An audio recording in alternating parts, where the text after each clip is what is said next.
Nakatutok ang buong puwersa ng pamahalaan sa pag-monitor sa harap ng panalasa ng Super Typhoon Leon, batay sa direktiba ni Pangulong Ferdinand R. Marcos Jr.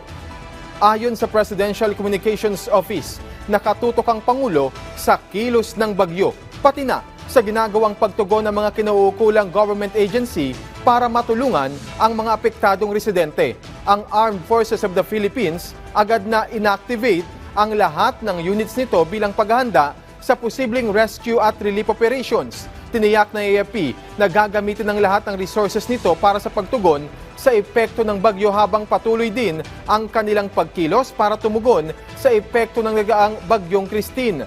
Siniguro rin ng AFP ang agarang aksyon sa oras ng kalamidad para matiyak na walang casualty ang maitatala, habang ang DSWD na ipreposition na ang kinakailangang family food pack sa mga lugar na tatamaan ng bagyong Leon.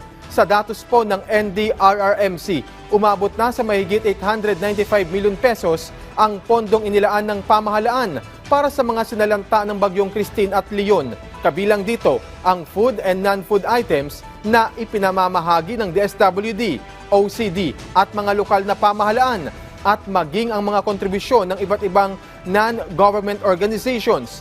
Nauna nang ipinag-utos si Pangulong Marcos ang pagtutok sa bagyong Leon.